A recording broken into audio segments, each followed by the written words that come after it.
Sukharunantam Kawantilochanavattam Kulimangavantam Iti Pisang Katamanujitavamuninto Ante Sasapavato Echayamam Kalani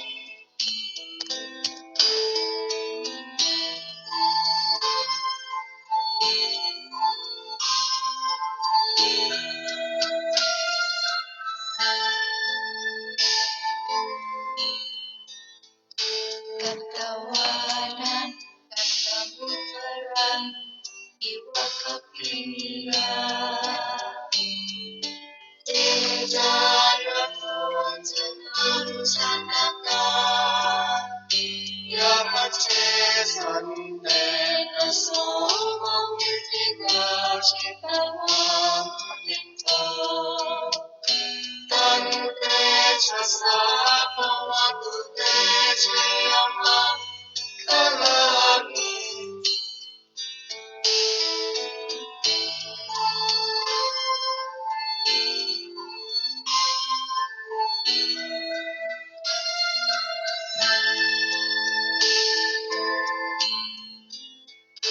Sajjan Vihaya Mati Sanjaga Watakiru Watakiru Vitakkanam Atikan Karmutam Panya Patipa Calipo Citavamunito Ante Sasakawantu Techayama Kalani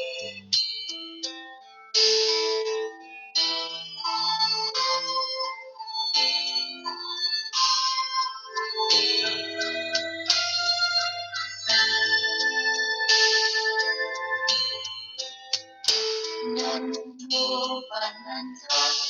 Cakam Viputam Matiti Putena Tera Pucakena Thamma Payanto Itu Patesa Vitina Shikawa Mudito Tante Jasa Mawatu Techayama Kalani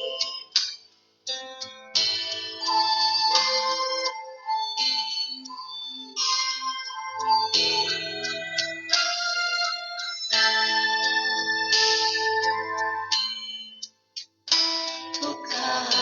Titi Pucakina Satata Hatani Brahman Visuddhi Shuddhi Niti Bhagavithanami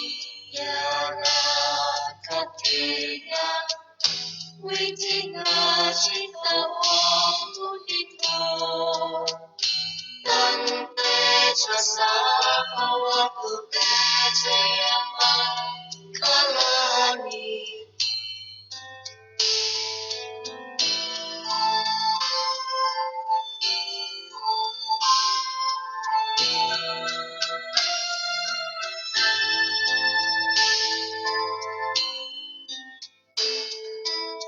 Ekapi Puttacayama Kala Atta Kala Yawajakratinatine Sarate Mahanti Itawana Nekami Bhagavani Mokami Sukha Ati Kamaya Dara Sapanyo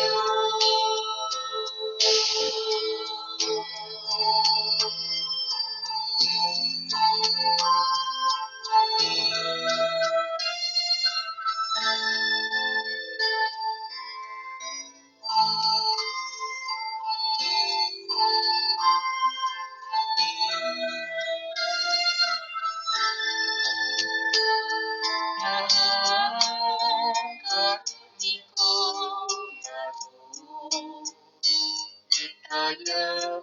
Sappapaninan Puretawa Parami Sappa Patu Sampoti Mukhaman Nitena Sajawachena Utute Jayamang Hamang Jagantu Kotia Mule Sakayanang Angjiwatanu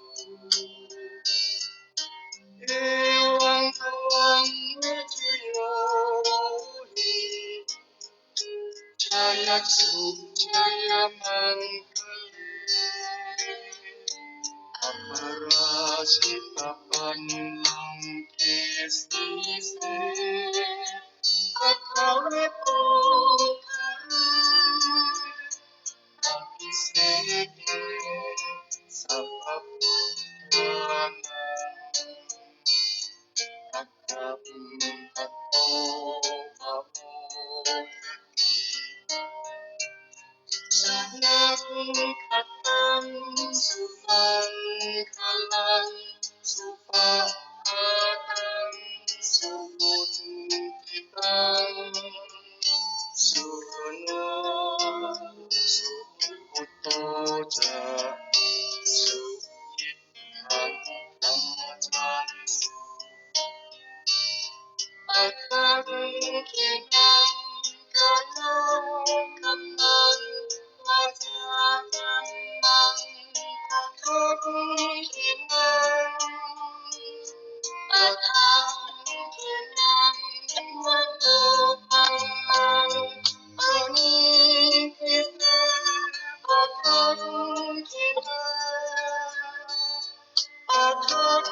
kinang ikang kanang kape Akang kinang Kawatu sapamang kalang rakantu sapat dewata sapaputra kawinan setasati Kawatu sapamang kalang rakantu sapat dewata Sapakaman kawin Satasatiran kote Sakaman kelang rakangku Sapat dewata Sapasangkan kawin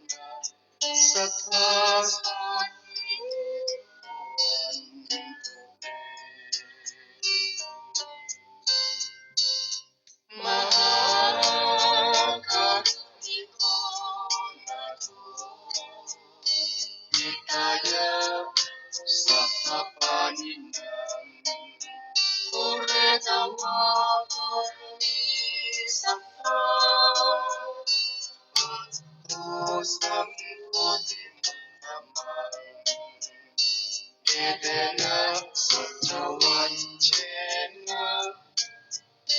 Utute Jayamang Halang Jagantu Kodia Mule Sakayanang Angjiwatanu Ewang Tawang Wijuyohi Jayatsu Jayamangkali Aparajita Panlangkesise Kakawito Akiseke Sapaputranan Akapumpato Pamukati Sunat ขังสุฟังขลังสุภาพังสุบุญทิตังสุขโนสุขุโตจะ สุอิทธังธรรมจาริสุปะทังขินังกายังกัมมังวาจากัมมังปะทังขินังปะทังขินังวะโนกัมมังปะนิทิเตปะทังขินัง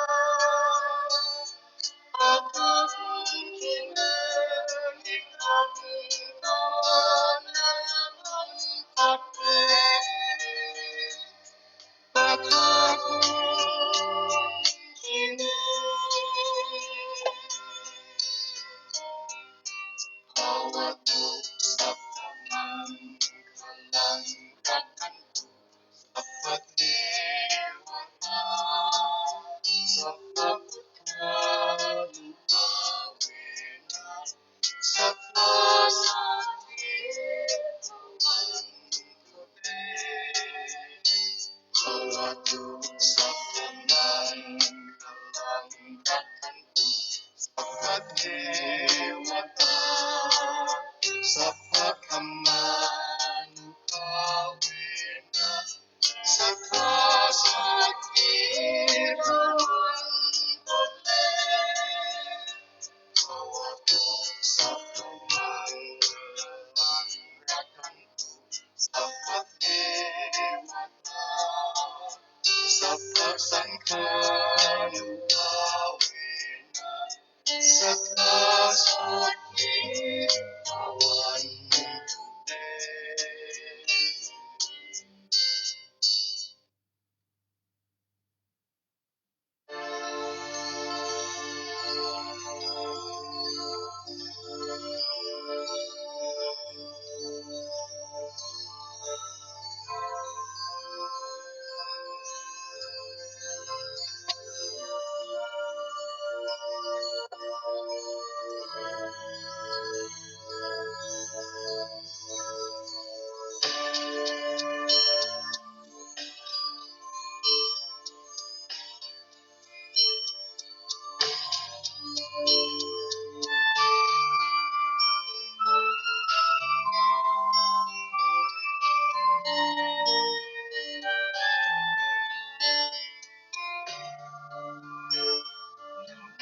Tassā bhagavato arahato sammā sambuddhassa Namo tassa bhagavato arahato sammā sambuddhassa Namo tassa bhagavato arahato sammā sambuddhassa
สวา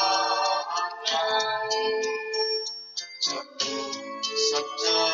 สัพพังรัสสังเยปิปิสุนราสัพพาธัมมังกัลลาอัตถวิสัพพินายกาสัพเพปินทิตาเวหังมัคคะเกเตมุนิสสาสีเสปะกินทิตาเวหังพุทโธธัมโมอภิวาจเนสังโฆปฏิทิโตเมหังปุเรสัพพคุณากะโรอัตถเยมิอนุรุตโตสารีปุตโตจะทักขิเนโกณทัญโยปิติภาคัสสมิโมคคัลลาจาวะราตุ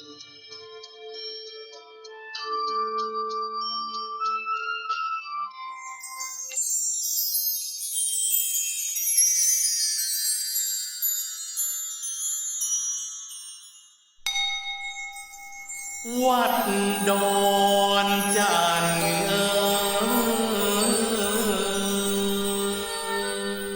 ตำบลเวียงกาหลงอำเภอเวียงป่าเป้าเหมือนมาพระครูประหลัดนัทพงศ์ทิตาวุฒศิริงสานสาเสกสร้างพระเจ้าตั้งใจมหาจักรพรรดิสวัสดิมงคลสารูปิมปาเป็นมิงพระสิ่งสองพระสิ่งสามแลพุทธสถานผาสามเศร้างามสว่างอวดอ้างตำนานกำพร้า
สองพระสิ่งสามช่างงามสม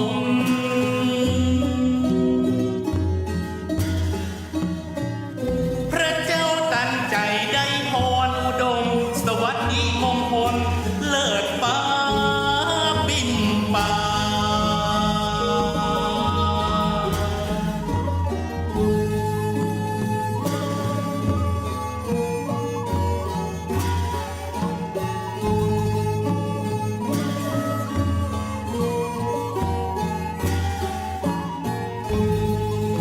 เสียงจักจั่นดังลั่นก้องตัวต้องดงไพรเวียงกาลงนิสัยโบราณนานมาพุทธสถานวัดดอนจันทร์แห่งล้านนาเจอแขกแก้วมาไว้สามีมหาปารมีธรรม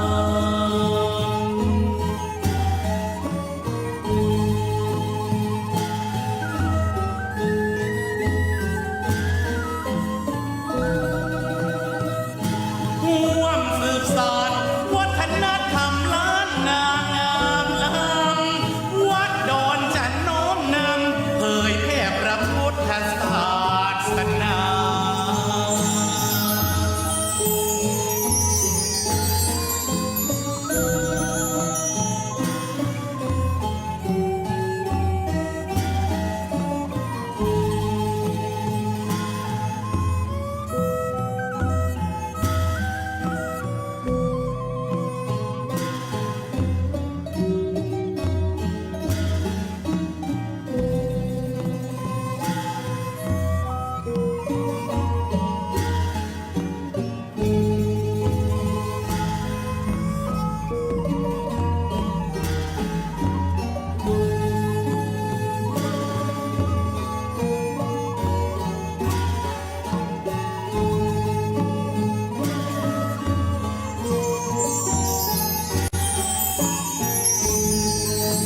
ด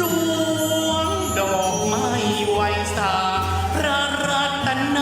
ตรัยดูเรียทิพย์เรื่องไรใน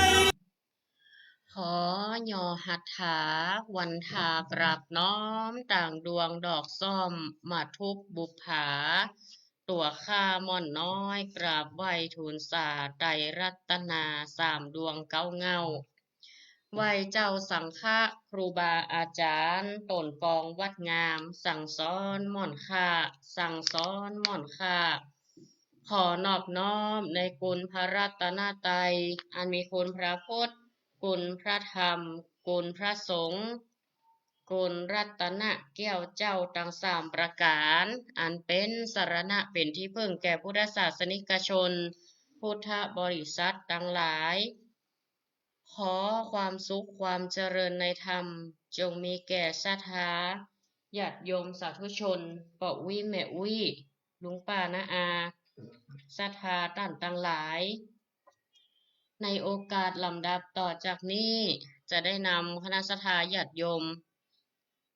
ศรัทธาได้เข้าสู่รายการธรรมะของตังสถานีวิทยุกระจายเสียงแม่ขจารย์โมเดิร์นเรดิโอ FM 94.50 เมกะเฮิรตซ์ทดลองประกอบกิจการในประเภทกิจการทางธุรกิจออกอากาศณอาคารเลขที่ 103 หมู่ที่ 6 บ้านสันมะนาตำบลแม่เจดีย์อำเภอเวียงป่าเป้าจังหวัดเชียงรายในช่วงนี้ก็จะได้นำศรัทธาญาติโยมมาฟังธรรมซึ่งวันนี้ก็เป็นรายการธรรมะบันเทิงใจจัดโดยตนตัวอาตมาภาพพระครูประหลัดณัฐพงศ์ทิตวุฒศิริเจ้าอาวาสวัดดอนจันทร์ตำบลเวียงกาหลงอำเภอเวียงป่าเป้าจังหวัดเชียงรายเลิงก์สัญญาณไปยังเครือข่ายคลื่นสีขาวเพื่อชาวประชาตลอดถึงคลื่นของ 98.75 เมกะเฮิรตซ์วัดห้วยตองซักเรดิโออำเภอจอมทองจังหวัดเชียงใหม่ซึ่งก่อนในช่วงตอนเย็นนี้ก็จะได้น้อมนำพระธรรมเทศนามาเทศน์ให้กับศรัทธาญาติโยมที่แรกแต่วันนี้ก็ว่าจะเอาทำอานิสงส์ตันเข้าใหม่มาเกิดพอ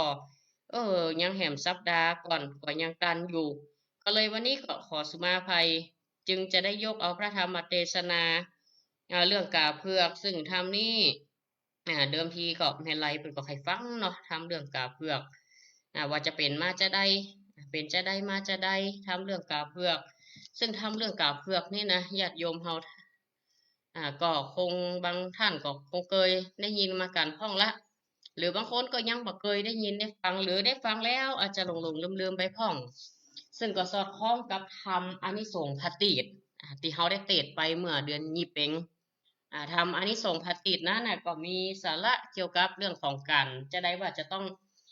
ฟันสีสายสีสายเป็นหูปตีนกาจุดปูจาแม่กาเพือกหรือแสดงความเคารพต่อพระรัตนตรัยโดยเฉพาะเคารพพุทธคุณคุณของพระพุทธเจ้าพระธาตุเจดีย์อันประดิษฐานอยู่ในเทวโลกหรือพระธาตุเจดีย์ทั้งหลายในประเพณียี่เป็งเฮาติผ่านมาและก็สอดคล้องกันเรื่องของกาเพือกเนี่ยอันนี้ก็จะได้เข้าไปเจาะจงไปเข้าไปลึกแหมน้อยว่าแม่กาเพือกเนี่ยหรือคติกามหาพรหมนะในเพลงวัดดอนจันทร์จะได้ว่าวัดดอนจันทร์เขาจะได้เอามีคำว่าคติกามหาพรหมบางคนก็เข้าใจผิดท้าวสหัมบดีพรหมกับท้าวคติกามหาพรหมคนละคนน่ะคนละตนละองค์น่ะท้าวสหัมบดีพรหมคือพรหมที่อาราธนาพระพุทธองค์ตอนตรัสรู้ใหม่ๆขอโปรดสัตว์โลกต่อไป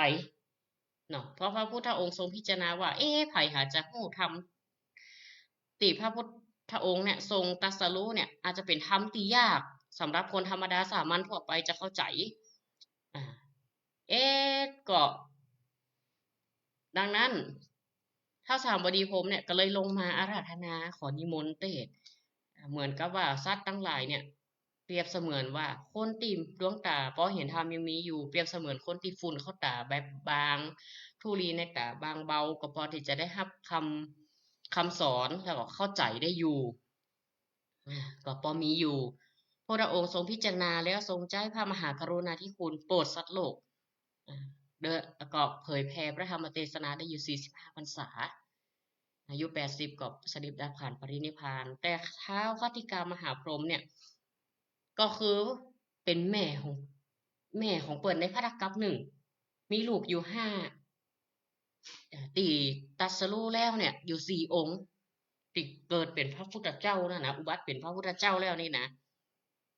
โกนพระกัปปุสันทะโกนาคามนะพุทธเจ้ากัสสปะ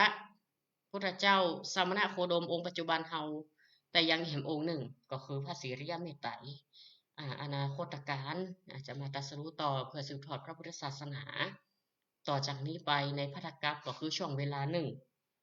อาจจะเป็นช่วงเวลาที่เมินในพระธรรมกัปหนึ่งอาจจะมีพระเจ้าแค่5องค์7องค์9องค์แต่พระธรรมกัปเนี่ยมีแค่5องค์บางพระธรรมกัปอาจจะมีแค่องค์เดียวก็ได้นี่แต่ทั้ง5องค์เนี่ยเปิ่นตั้งสัจจะอธิษฐานเปิ่นสร้างบารมีเป็นพี่เป็นน้องกันมาเป็นลูกของคติกามหาพรหมเดิมทีเป็นแม่กาเพือกในจาดหนึ่งเนี่ยที่จะได้เตดกาเพือกณปัจจุบันเนี่ยหลังจากแม่กาสิ้นลมหายใจไปเกิดเป็นคติกามหาพรหมจะคอยเอาผ้าไตรถวายผ้าไตรเวลาลูกออกบวชเหมือนเจ้าชายสิทธัตถะจะไปออกบวชใครถวายผ้าไตรก็คือพระพรหมเลยเอาผ้าไตรเนี่ยมาถวายแล้วก็ทรงอธิษฐานเพศในการถือบรรพชาออกบวช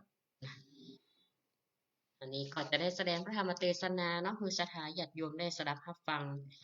ตอนนี้ก็คิดว่าสัญญาณคงจะมาปกติเนาะบ่มีขัดข้องด้วยประการใดก็จะได้แสดงพระธรรมเทศนาต่อจากนี้ไปศรัทธาก็ตั้งอกตั้งใจสดับรับฟังเนอะ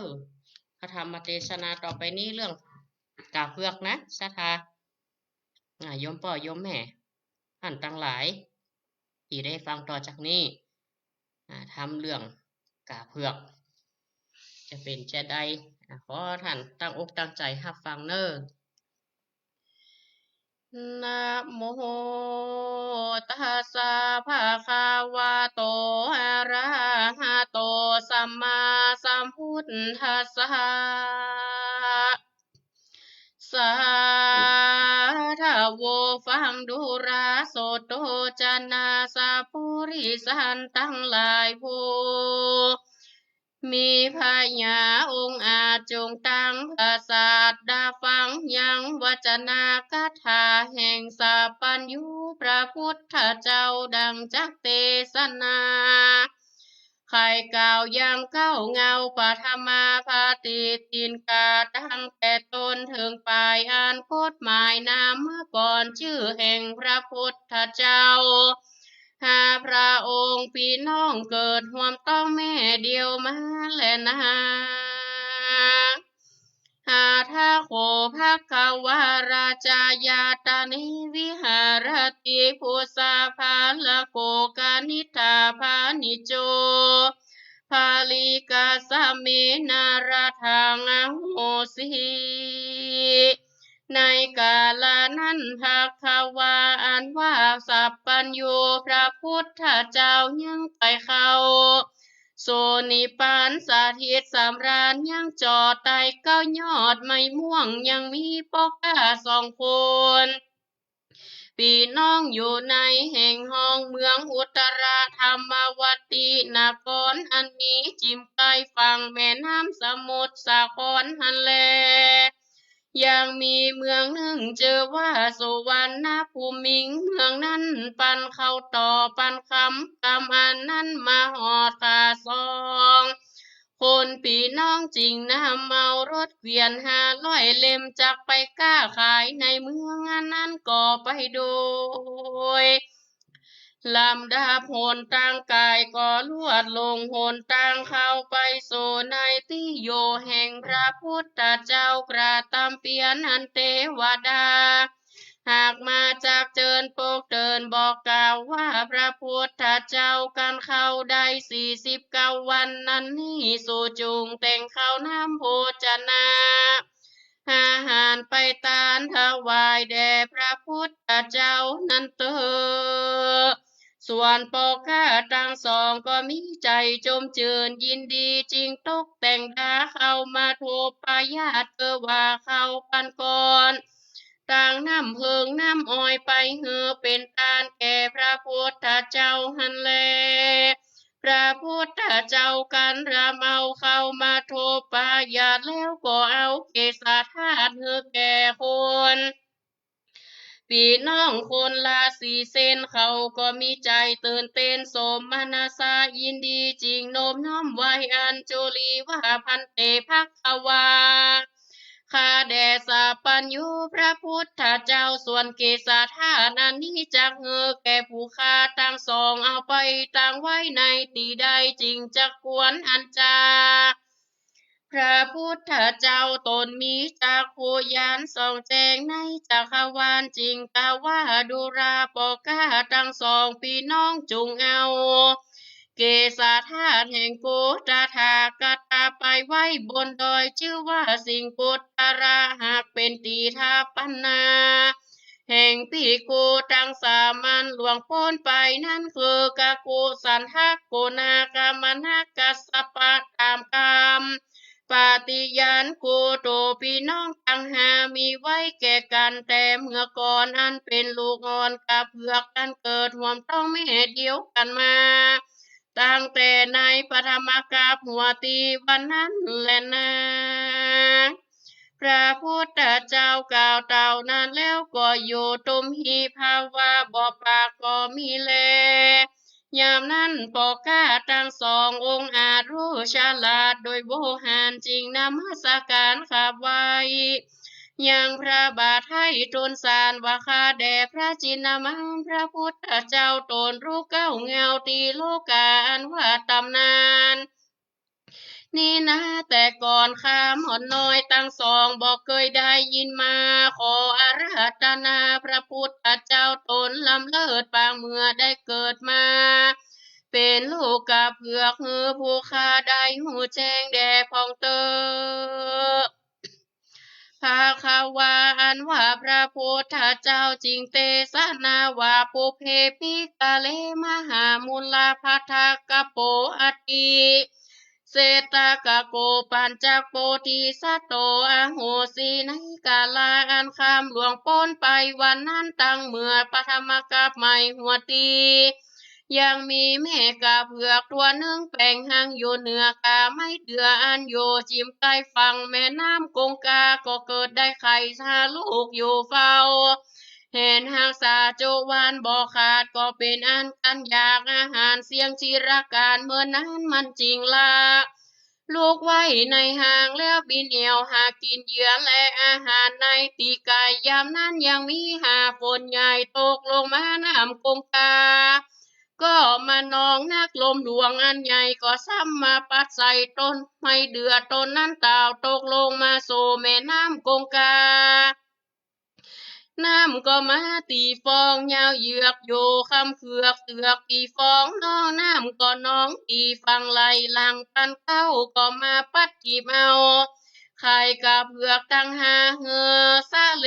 สลัดปัดพรากลาจากลายไปวันนั้นแลส่วนกาเผือกตนแม่บินไปเอวหาเหยื่อแล้วก็บินกลับคืนมาหาหางตนก็บ่หันลูกไข่แห่งตนก็มีใจมาวนเศร้าโศกก็บินโซหาลูกเต้าหนอพุทธาตามภาษาอันเป็นกาเผือกบินเอวเลือกเล็งหา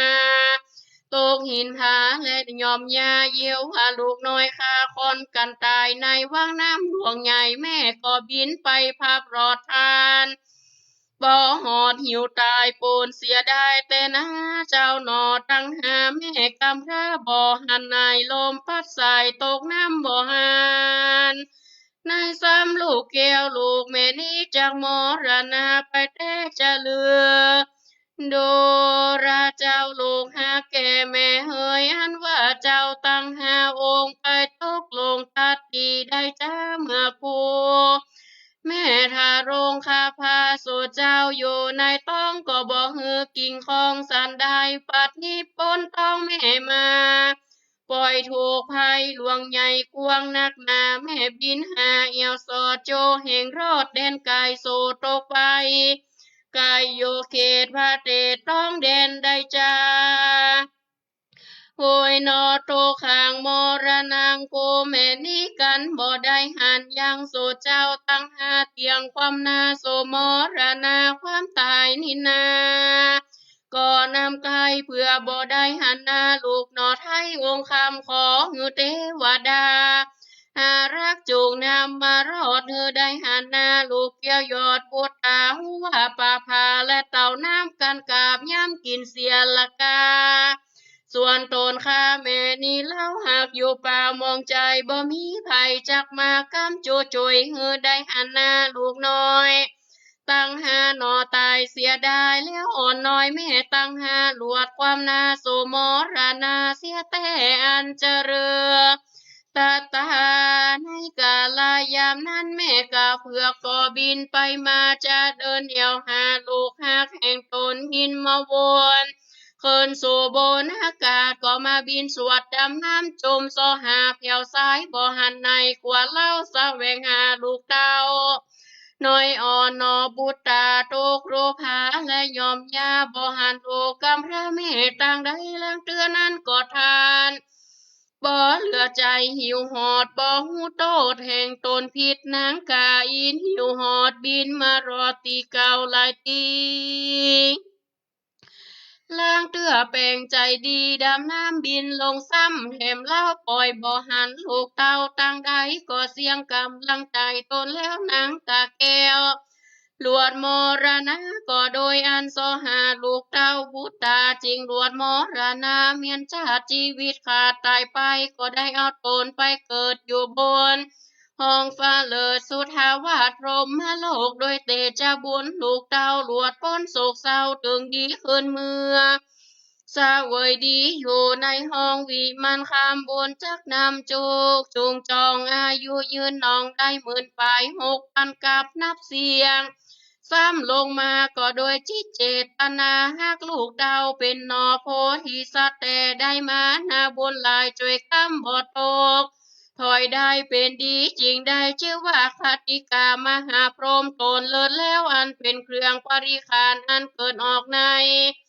ดอกบัวตั้งหาไว้ตานลูกกำพร้าเมื่อใดทาราสัพปัญญูนั่นแหละนาตีนี้จักจะโดยไข่กาตั้งหาอันไหลน้ำแม่กงกาวันนั้นก่อนแล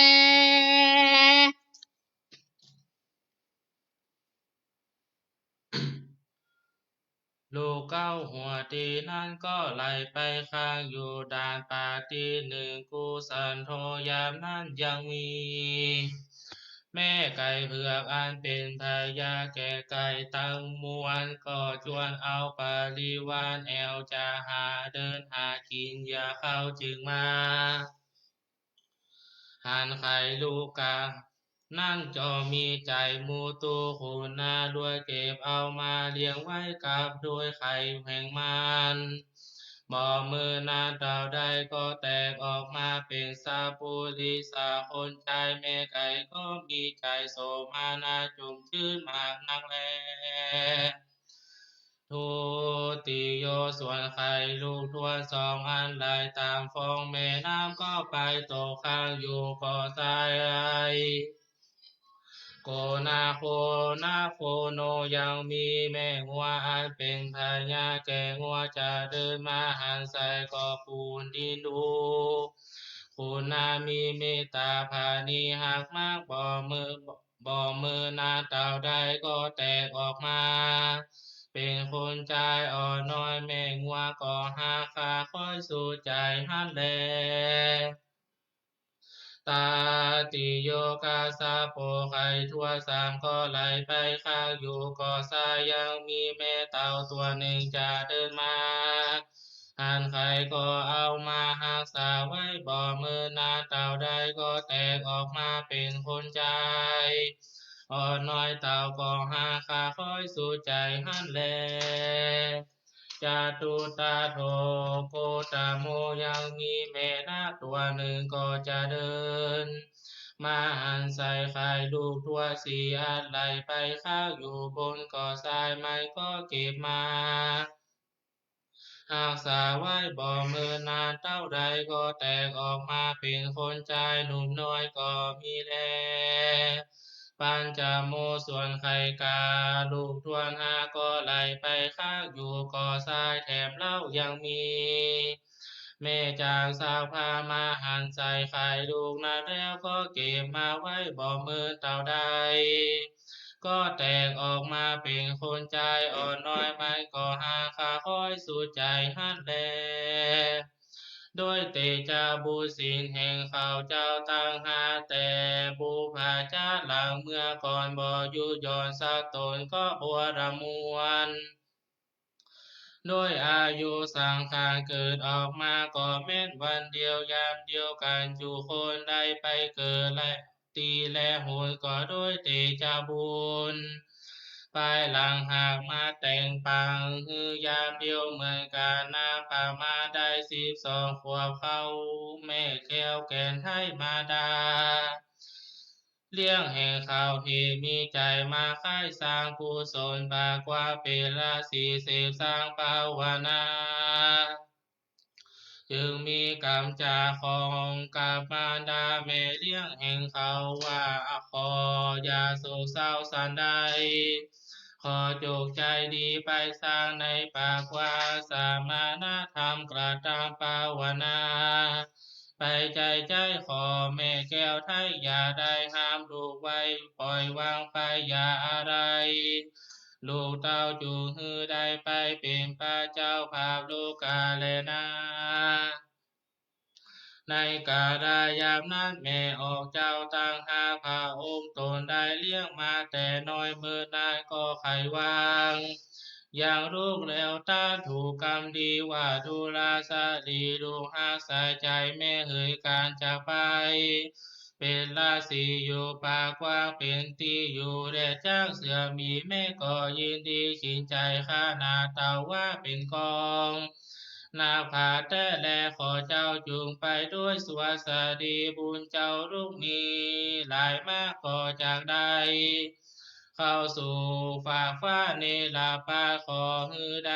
กามปาติยาถึงลูกอ่านได้เลี้ยงแต่น้อยเมื่อนาน ว่าสันใดแลเจ้าลูกใดทาดาถูกพญาสัพพัญญูหญิงโยจือและมานาโคแห่งแม่ยาคอยาแพ้กามหายกามปฏิญาณหมายมันดังนี้แม่เจ้าจี้ไปนาลูกหากแม่ยาเสียแต่เนอตาในการายามนั้นเจ้าผู้มาต่างหาก็ต่างคนต่างไว้อำลาแม่มารดาแห่งเขาก็แม่นว่าวันและยามเดียวกันแม่เขาต่างหาก็ปฏิญาณเหมือนกันอยู่คู่กันเมียนแล้วก็เข้าไปสู่ดงไพรป่าไม้เตียวแอวจะเดินหาลูกพาราลูกไม่เอาสืบชีวิตไว้เป็นไปในกาสัมมาปฏิปายังพรหมจาริยกรรมภาวนา ไปบอกคาทาลงพาย่อมพาเป็นราศีเอาใจนี้จากกิเลสปาปะธรรมบ่อนำตนตัวเข้าใกล้บ่อนำเจ้าได้เขาเจ้าตั้งหาก็ได้ถือโลกียาชาติอันวิเศษอันเป็นเหตุแห่งโลกุตตรธรรมจะกระตามปฏิโลมจะจองเป็นกองเหนียวนองเอานิพพานตามสุขสำราญบ่ขาดการลูกเจ้าแล้วก็ไปแอวแสวงหายังมูราภาลาหมากไม้อาจมีจิมไก่และไก่ยังมี ในวันหนึ่งเล่าเขาเจ้าต่างหาพระองค์ก็เที่ยวมาพาโสปกการตาจองดอยติงกุตาไก่ปือไม่นี่โคไก่ปือไม่นี่โคตรอันลับเลิศดีงามมีกิ่งข้าลาบลงกว้างผูกสาอยู่สร้างอาซาไหลมีกิ่งใบอันสะอาดเมื่อเจ้านักพาเจ้าต่างหาตาคนตาจะเดิน มารอแล้วก็ปากตาเทียนจ่าซึ่งการไปมาตามกิจาอันปึกแล้วก็ถามถึงงานตนเกิดว่าเป็นบ้านเมืองพ่อแม่ถามดูปีเกิดจะเดือนเกิดยามเกิดซึ่งกันไปมาก็หูตามที่แม่เลี้ยงให้ข่าวหากเราตามบอกปันมา เขาก็ว่าเป็นบ้านเมืองและแม่เดียวกันแม่เป็นกาเผือกตนเดียวกันบัวรามวลแล้วเขาเจ้าพี่น้องต่างหาพระองค์ก็มีใจจมชื่นยินดีแล้วก็มาพิจารณาดูก็หูว่าเจ้าตนอันอยู่ไปหัวน้ำอันเป็นปีอายทานนั้นก็ลำดับทัดกันมา ถึงตนอันหลังนามนั้นหากเป็นน้องราตามอันเกิดไปรู้ด้วยบุญแต่งแปลงฮือเขาจึงเรียกชื่อกันว่าพี่ว่าน้องตามอันเกิดต้องแม่เดียวมาจึงคาลาว่าคบยาวนอกไว้ซึ่งการว่าใครหานแม่แก้วไทยแห่งเฮา ไปนาบานีแม่แก้วกลางผ้าไปอยู่ขอบฟ้าแดนใดจาหูว่าตายเสียจากลูกแก้วตายเสียแล้วหูว่ายังมีบ่มีไผมาเก่าวที่หือเฮาหูบัดนี้เฮาตั้งหลายจะกล่าวหาชื่อแม่ดอกแก้วมาดา ตามสัญญาแห่งเฮาไฟอาด้วยสัจจกิริยาอันมันขอสนานถึงมหาพรหมพุนเตอแล้วก็ปรารถนาเหมือนกันว่าดังนี้กรรมอันนี้ลูกได้ออกบวชเป็นราศีจำเดินสาธิกรรมภาวนาปฏิบัติบ่ขาดบ่ประมาทสักวัน ขอถึงได้ถึงทราบปัญญูตัญญาดวงพระเสริฐในกาลาไปน่าจะบัวละมวลสมดังปรารถนามันเตียงแต่ดังอันในสภาวะสานิจูคือแม่กาเพื่อมาพากฏตาสองหันตาสองนาในกาลาบัดเดียวนี้เตอ ตาตาเตตาเสตากาโกในการะเมื่อเขาเจ้าตั้งหาได้ เสียงสวาภาวนาและสัจกิริยาเป็นอาสนกรรมอันมันเที่ยงบ่บิดเบียนซ้ายบ่ปากเบี่ยงไวกว่าสักพาการสาเท่าสู่ตัวอันว่าเสียงสัจกิริยาให้เจ้าพี่น้องอาขอสะนันของไปถึงมหาพรหมโรคยามเดียวยามนั้นคติกามหาพรหมก็ความหู้ในใจจริงนี้ละมีเป็นกายใหญ่มีปีหางล้วนทวนข่าวงามมาพาโกฏอยู่สองหน้าแห่งราศีตั้งห้าพระองค์ตนทะลงสินบริสุทธิ์ข่าวงามบ่เศร้าจริงปากต้านเจียงจากกามารดาตนแม่ว่าดูแลแม่ตัวมีปีหางข่าวงามบ่ลางว่าเป็นแม่กำพร้าแห่งตูข้าตั้งหลายอันใดประภาคสวาคาติกามหาพรหมอันเป็นแม่เขาเจ้าแห่งแต่เรามาจึงพิจารณาไปน่าจะเป็นมันแก่นไว้เมื่อนานเป็นอุปาติตากับโลกแก่เทวดาและมนุษย์เป็นนิกาสืบไปมาเตี้ยงบ่ฮือขาจริงโอกาสคำดีว่าสาธุดีสวสดีจงมีแก่ลูกเต้าตั้งห้าพระองค์ข้าแม่จากมือตาลยังปาตาตีตามใจสู่เจ้าได้อยู่เฝ้าหาสาไปแก่กาลาปานิยามนี้ไปนาแห่งลูกกรรมพระใดเป็นบุญโทมานาคุณแก่แม่แล้วแต่เจตนาคาติกามหาพรหมจึงเอาฝ่ายเส้นหนึ่งมาฟันเรียวกับการฮือเป็นแก้วแก่นแล้วจึงจากออกกลางข้างริมแห่งสองปลายเสมอดังตีนกาสามสุ่มการมั่นยืนฮือลูกแห่งตนตั้งหาพระองค์คำจำนำเอาเป็นท่าที่ตีนกาใส่พางมันจอได้แล้วเอาเป็นที่ไว้ปูชาถ้าลาต่อเต้าลูกเต้าแม่ได้ถ้าลาสัพพัญญูตัญญาณไปนาตีแม่กำพร้าก็อย่าฮือหายไปในจุมปูตาได้โลกคือเป็นโจกราบใหญ่กองดีความสวสดีผู้มีผู้กระทำมาแต่งแปลงพาติติกาแห่งแม่สู่เจ้าคือรีบเข้าสู่มหาเนรปานอย่าฮือใดกายิฮือสมดังกำปาตนามันเตี้ยจริงแล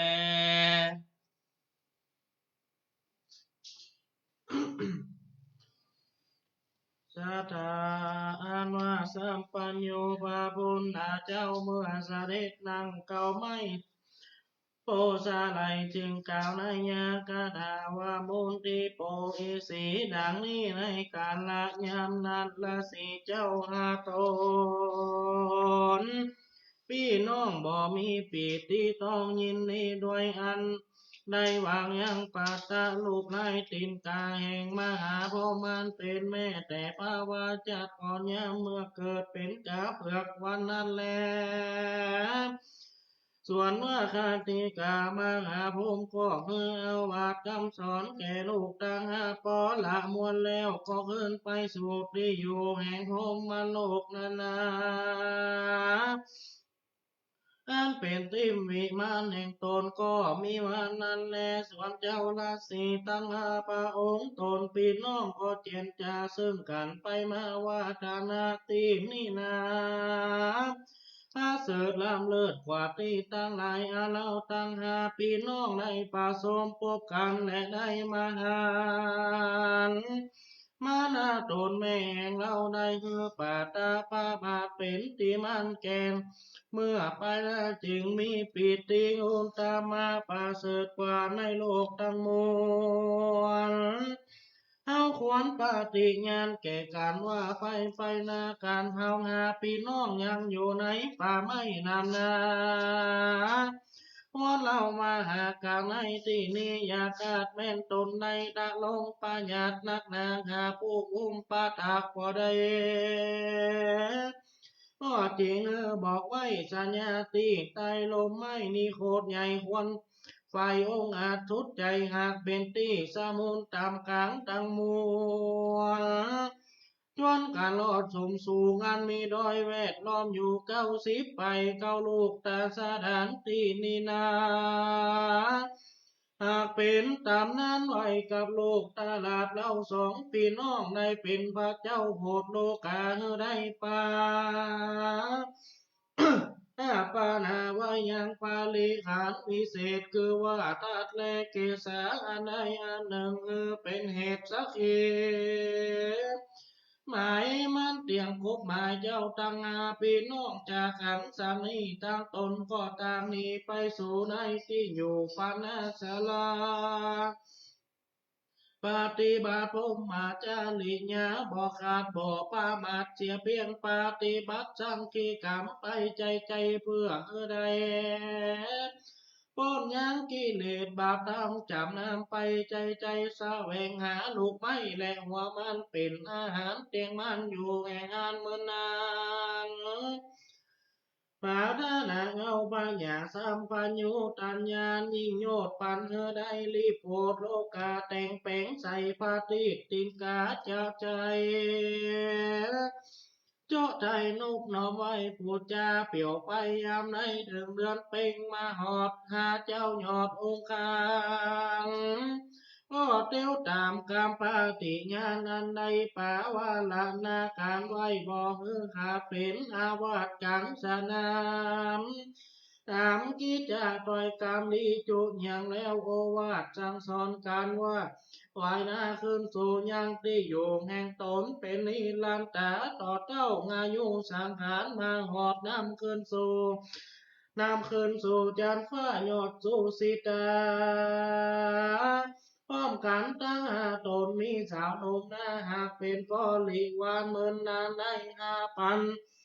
5,000 ปีที่เป็นขนาดจริงปล่อยกาดลงมาเกิดในมนุษย์สาเมืองโอนเตียว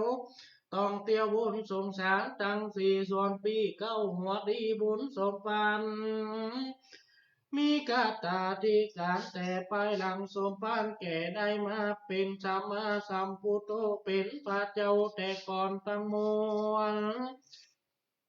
หญิงได้ชื่อว่ากูสันทาตนลำหญิงคดหมายเอาชื่อแม่เลี้ยงไก่นานามาเรียกชื่อจริงได้ชื่อว่ากะกูสันทาเป็นพระเจ้าภาพโลกาเอานิมิต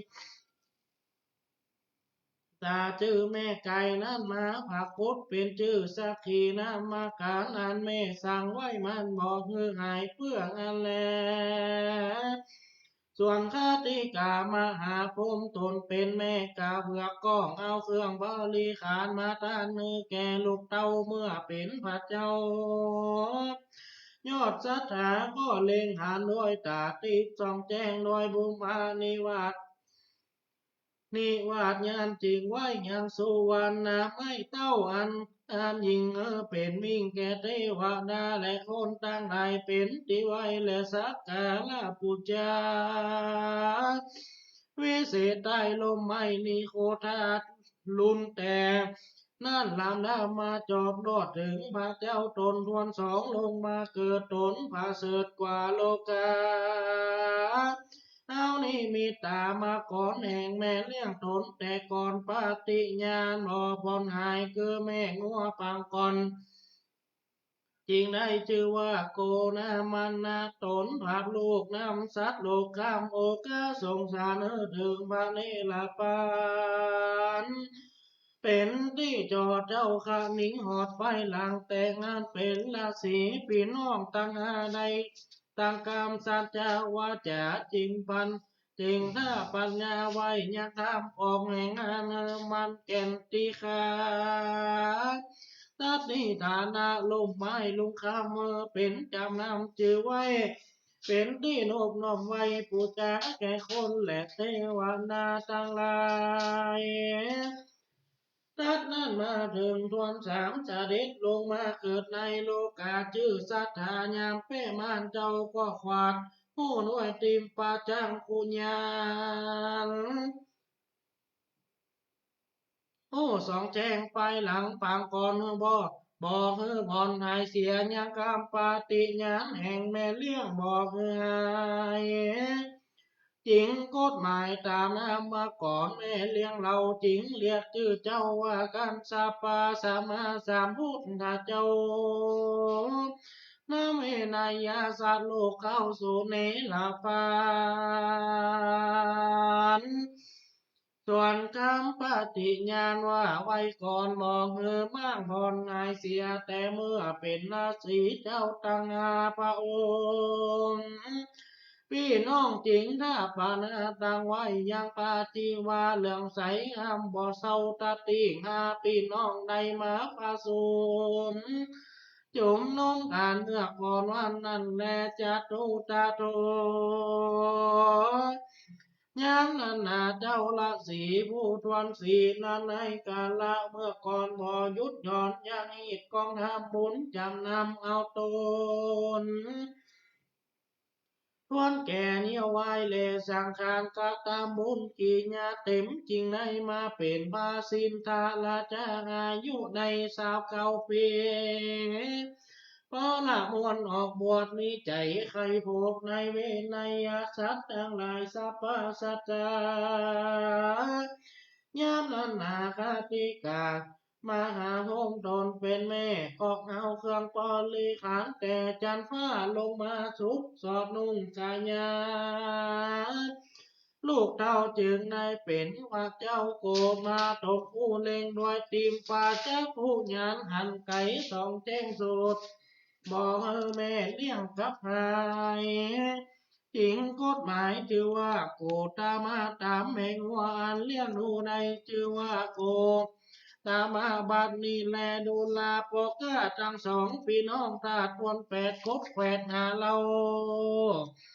นายปอเท่าทั้งสองคนสูดจุมจวนกันปีกปอกขึ้นมาสู่เมืองสู่หากมีตีไกลแดนดาน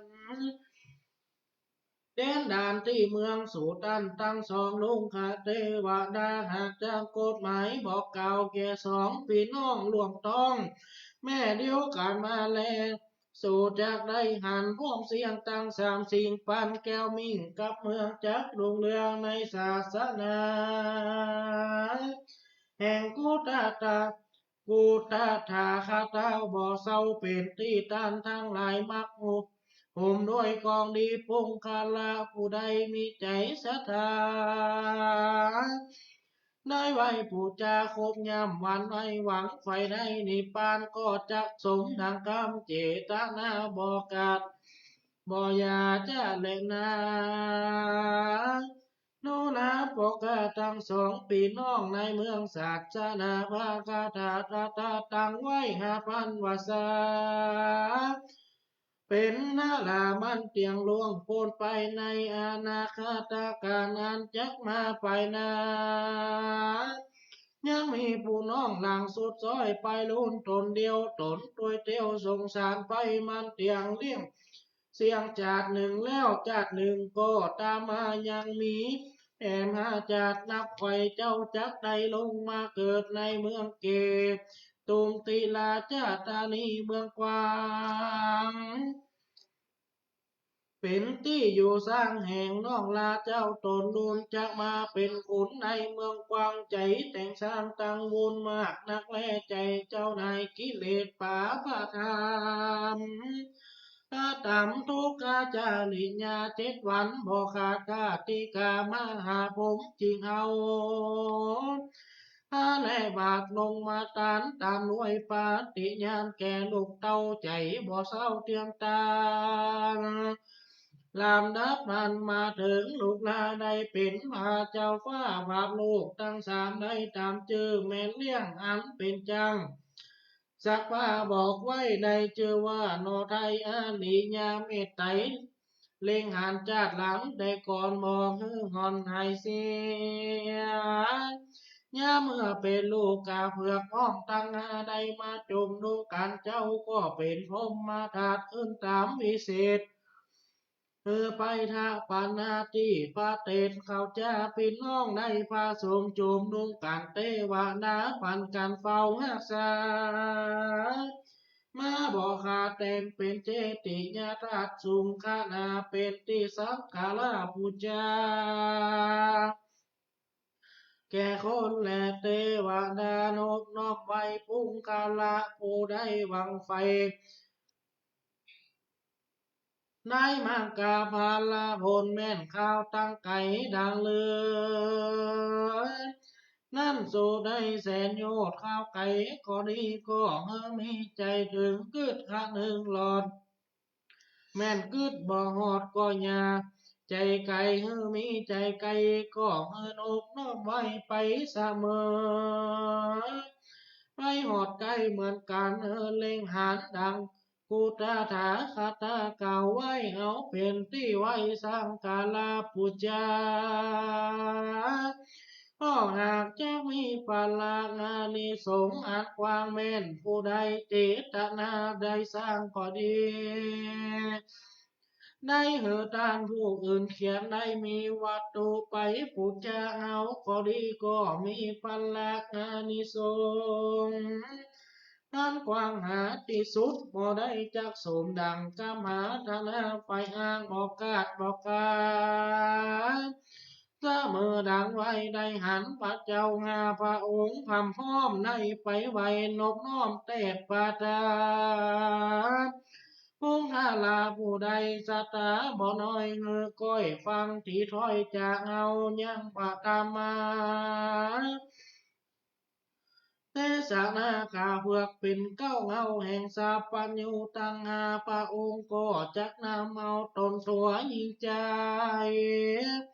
เข้าสู่ห้องแก้วยอดอมตะมหาเนลปานบ่อยาจะแลเตสะนาวาสังนิโสตาปฏิปาราตินิปาผู้นิ่งสุในเหมือนแล้วพระธรรมเทศนากาเบือกหันนินาโอและเทวนางันเป็นบริวารแห่งปอกกาทั้งสองพี่น้องได้ถึงโสตาปฏิปาราจุตนก็มีวานั่นแลขีญาเตสนาสังวันนักนาแก้ไขยังมูลลาสังขีปฏิตินกาจะด้วยกฎหมายจึงแห่งพระสัมปัญโยพระพุทธเจ้าหาพระองค์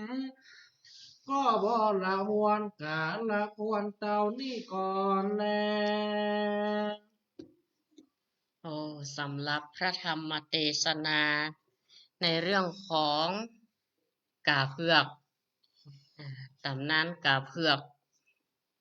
ก็ได้จบบริบูรณ์ไปก็โดยการเทศนาธรรมโดยอาตมาภาพพร้อมด้วยลูกพระลูกเนนก็คือเนนโอมหรือว่าสามเณรทีละพลมณีวันแล้วก็สามเณรใหม่เนาะชื่อแจ้งก็ ลืมไปละศิริราชหลวงปู่ทาครับสามเณรศิริราชก็ได้มาร่วมกันจัดรายการวันนี้เนาะได้มาเทศนาธรรมซึ่งพระธรรมเทศนากล่าวเผือกยาวเปิดพรรณนาถึงพระตรัสครับที่พระพุทธเจ้าเนี่ยจะมาอุบัติขึ้นในโลกนี้อยู่5 พระองค์พี่น้องเปิดแล้วก็อุบัติขึ้นในโลกนี้แล้ว4 องค์ละองค์ปัจจุบันของเฮาก็เป็นองค์ที่4ยังแหมองค์หนึ่งก็คือพระศรีริยเมตไตรก่อนให้พระธรรมเทศนาเพิ่นได้เอ่ยถึงเรื่องของดอยหรอดอยสิงคุตละบางคนก็ฮู้ดอยสิง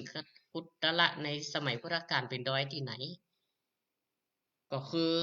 ที่ว่าปอกา2 คนพี่น้องก็คือตักกุสะและภริกะเอาเกวียนมันทุกเกวียน500 เล่มเพิ่นเฮาเป็นเล่มเนาะเกวียนเนาะได้บ่ได้หมายถึงตังไม่บงไม่ช้าง500 เล่มนะหมายถึงเกวียนอยู่500 อันนั่นน่ะเทวดาโดนใจพระพุทธเจ้าผมได้เสวยพระทหารครับจ้ะนั่งเข้ามา49 วันละหลังจากตรัสรู้ก็2 คนที่เข้าถึงพระพุทธพระธรรมเป็นสรณะคือ2 พี่น้องถ้าเป็นก็ถือว่าตักกุสะและภริกะมนุษย์2 คนเนี่ยพ่อก็ว่าเพิ่นว่าเป็นโคนเป็นเจ้าพม่าอีนะ พวกข้า2 คนนะก็เอาหญ้าคาเอาหยังไปถวายพุทธเจ้าเข้าไปถวาย ก็พระพุทธองค์ก็เอาเกศาธาตุให้ในพระธรรมเทศนากี่เส้นก็คนละ4 เส้นก็ในพระธรรมเทศนาเดี๋ยวเขาก็พลิกมาสรุปธรรมกันต่อคนละ4 เส้น เขาก็ถามว่าพระพุทธองค์จะเอาไปอย่างไรนี่ข้าพเจ้าไปไว้ไปสร้างอย่างไรโอ้ไปบรรจุเป็นพระธาตุท่านกะรวมกันเป็น8 เส้นเนาะบรรจุพระธาตุท่านที่ดอยสิงคุตละพระองค์น่าทรงหู้เนาะโอ้พักกันเนอะพักรายการไว้เพียงเท่าอี้ก่อนหมดเวลาพอดีก็ขอเจริญพรทุกคนทุกท่านเนอะเดี๋ยวติดตามรับฟังกันต่อไปในรายการธรรมะบันเทิงใจขอหยุดไว้เพียงเท่านี้ก่อนก็ขอเจริญพรทุกคนทุกท่าน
ฏิบัติมา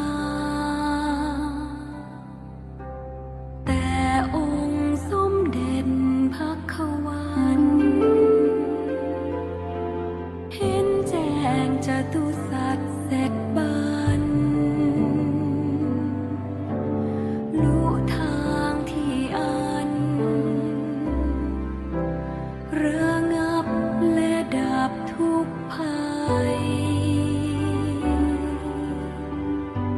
โดยเสด็จพระผู้ตรัสไตร ปัญญาผ่องใส สะอาดและปราดมัวมองเหินห่างทางข้าศึกปอง บ่มีลำพองด้วยกายและวาจาใจ เป็นเนื้อนาบุญอันไพสารแด่โลกายและเกิดพิบูลพูนพ้น สมญาเอารสทศพล มีคุณอานนท์อเนกจะนับเหลือตรา ข้าขอนบหมู่พระสรา พกทรงคุณา นุคุณประดุจจรำพัน ด้วยเดชบุญข้าอภิวัน พระไตรรัตน์อัน อุดมดิเรกนิรัตใส จงช่วยขจัดโพยภัย อันตรายใดๆ จงดับและกลับเสื่อมสูญ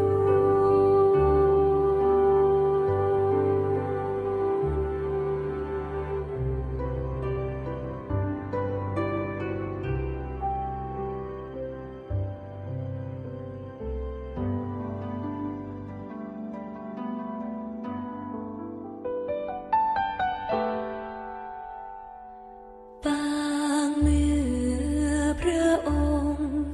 ปรามาพุทธทวิสุทธศาสดา ตรัสรู้อนุตตรสมาที่นาโพธิบัลลังก์ คุณมารสหัสสะพาหุภา ผู้วิชาวิชิตคลัง ขีริเมฆาลประทังขจเหียมกระเหิมหัน แสนเสกสาราวุฒประดิษฐ์ กาลคิดจะร้อนราง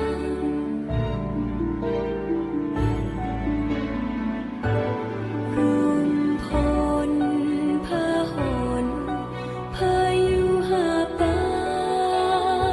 นพระสมุทรทานอ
ประทีปชัชวาน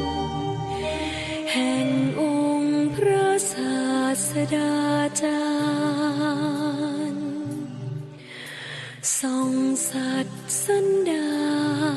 นสว่างกระจ่างใจมน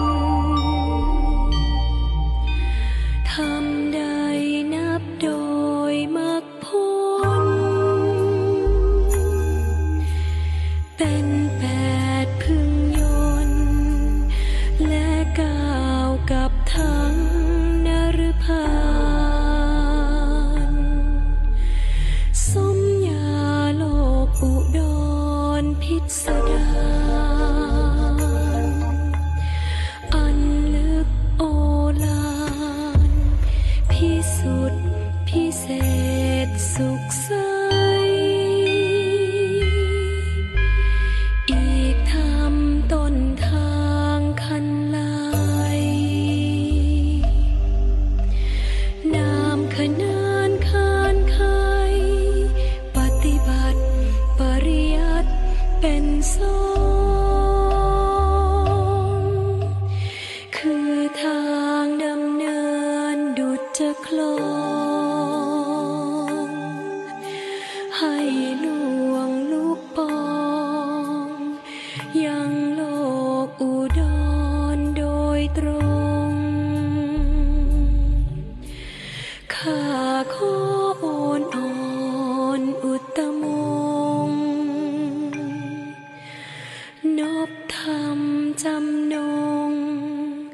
ด้วยจิตและกายวาจา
ประวัติโบราณ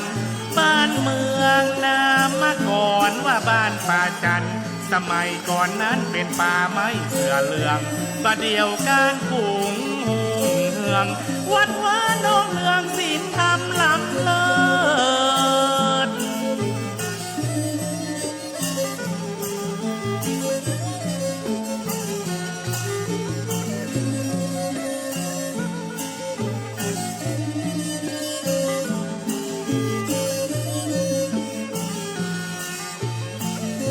มีสารูปเจ้า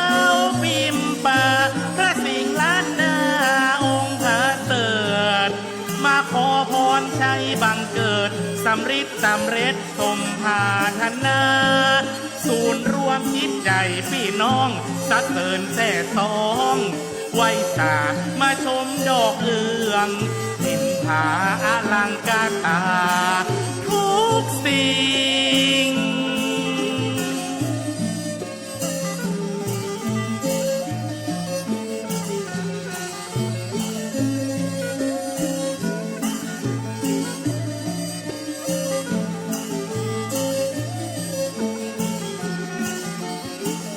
ทินมาจอกโอตำนานเล่าฮือลูกหลานเป็นมิ่งม่อนมโนรางามยิ่งไข่จวนแขกแก้วมาเมืองโบราณสถานขาสามเต้าแต่เก้าปู่ย่าตาเหลืองมีนองสามขานองเนืองบ้านเมืองมีสุขสายกว้าง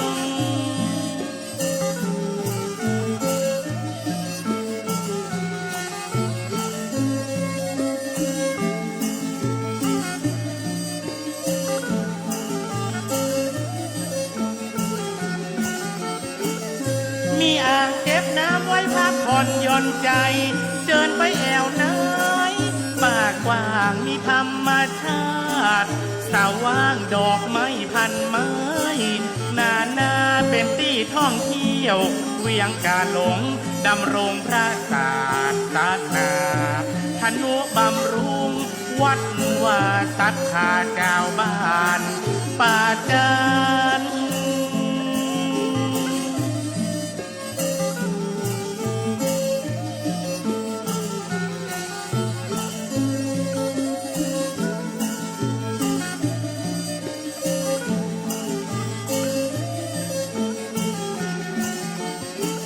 ชุมชนมีคุณธรรมโน้มนำคำสอนตั้งมั่นเศรษฐกิจพอเพียงนั้นสืบสานและพัฒนางามประเพณีล้านนาสืบสานกันมางามตาน้ำห้วยไหลรินทาลาชื่นชมอุราล้ำเลิศ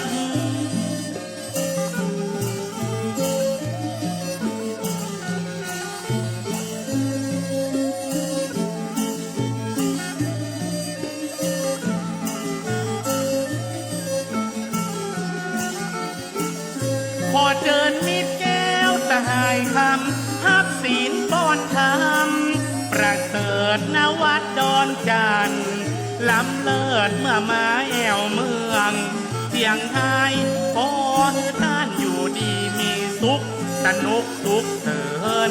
นักหลายเจ้าบ้านป่าจันทร์ยิ่งใจตอนฮับต่างหลายมา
องพระสิ่งสามช่างงา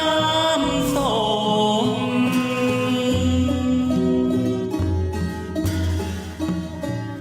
พระเจ้าตันใจได้พรอุดมสวัสดีมงคลเลิศฟ้าบินป่า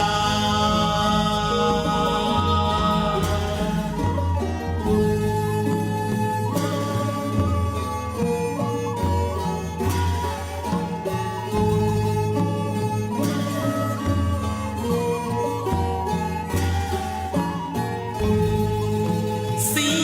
ยงจักจั่นดังลั่นก้องตัวต้องดงไพรเวียงกาลงนิสัยโบราณ